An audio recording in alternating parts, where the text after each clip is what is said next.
Bonjour tout le monde. Donc voilà, j'en étais resté à la vidéo 3 sur 4 de on muscle l'arrière de la petite pistarde, à avoir reçu des ressorts courts derrière, un peu plus courts de 1 cm par rapport au premier, hein. Je vous convie d'ailleurs à regarder dans l'ordre, et en particulier cette vidéo 3 sur 4, puisque ici ça va être la quatrième et dernière, sur l'arrière. J'en étais donc resté à avoir monté des ressorts compétition plus courts d'1 cm, de 13 cm, au lieu de 14. Ça m'avait donc bien rabaissé d'un peu plus d'1 cm l'arrière. Et ça commençait à se rapprocher vraiment de ce que j'avais avant, avec les filetés, avec donc ces compétitions via rouge non filetées derrière. C'était pas tout à fait ça, mais j'aurais fait avec. Sauf que lors d'une discussion pour cette fois-ci les avant avec Monsieur Verrouge, il m'a fait penser à monter à la place des coupelles caoutchouc stock ça. Alors vous voyez, j'ai été voir mon bon vieux monteur de pneus, il m'a donné une vieille chambre large mais en bon état, et j'ai découpé donc au diamètre et aux dimensions des coupelles arrière, ces mêmes coupelles mais dans l'épaisseur d'une chambre à air. Donc, comme vous voyez sur l'image, le gain, finalement, je ne pensais pas gagner autant, est assez conséquent, puisque c'est près de 7 mm, quoi, en tout, avec l'écrasement, hein. Donc, ça m'aurait ramené parfaitement sur la hauteur, le rabaissement arrière que je voulais, dès le départ, conserver, quoi. Ça aurait été parfait. Donc, je les ai montés, et au premier montage, j'ai pas mis les vidéos ici, c'est avéré que c'était très bien. Sauf qu'au test que me demandait de faire Monsieur Viarouge, c'est-à-dire les roues arrière en l'air, pour voir si le ressort ne tombait pas, ben là, ces derniers ne tenaient plus que en haut, ils ne tenaient plus que les roues en l'air, donc les roues arrière en l'air, ils ne tenaient plus que par le petit ergot sur la caisse, quoi.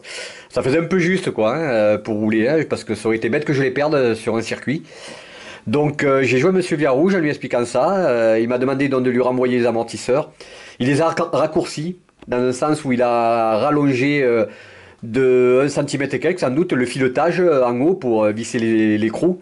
Et donc il me les a renvoyés avec ce filetage supérieur qui équivalait en fait à les raccourcir, hein. Et puis j'en suis à ce point-là quand la vidéo donc va commencer. Voilà, on se retrouve donc dans la vidéo.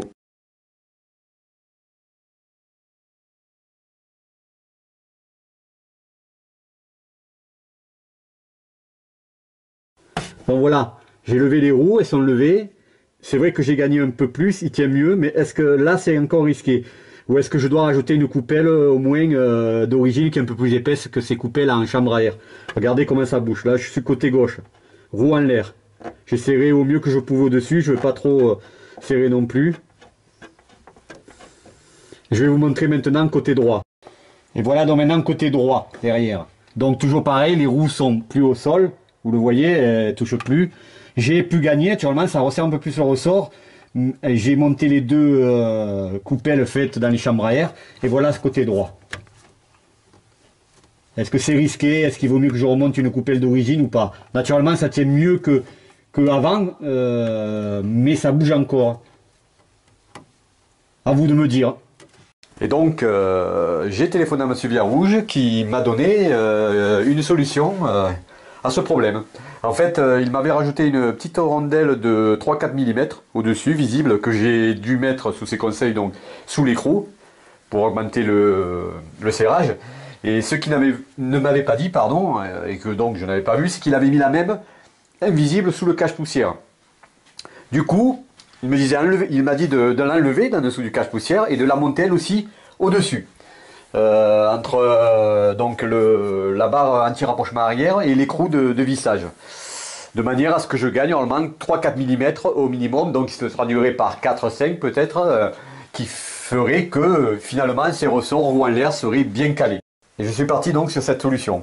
Sauf qu'à la place de cette seconde petite rondelle, j'ai utilisé les grosses rondelles, les deux qui me restaient que j'avais pas utilisées, qui étaient fournies avec les cylindres blocs de la tête de l'amortisseur, dans la tête de l'amortisseur pour Affect Black Series, qui ont l'avantage de faire aussi 3-4 mm d'épaisseur et surtout qui sont beaucoup plus larges et qui prennent carrément tout le socle de la barre anti-rapprochement. Donc voilà. Vous allez voir maintenant cette solution-là. Le problème est résolu. Vous voyez, roue en l'air donc. Ça bouge pratiquement, même ça bouge plus du tout. Et 3-4 mm de gagné, même un peu, ouais, 3 mm, on suffit à, vous voyez, rigidifier bien les ressorts. Même roue en l'air donc. Et voilà le côté droit. Donc, vous voyez, pareil.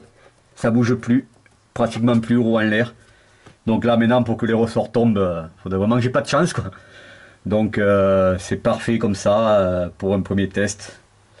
Voilà, je vais tester comme ça, on va bien voir.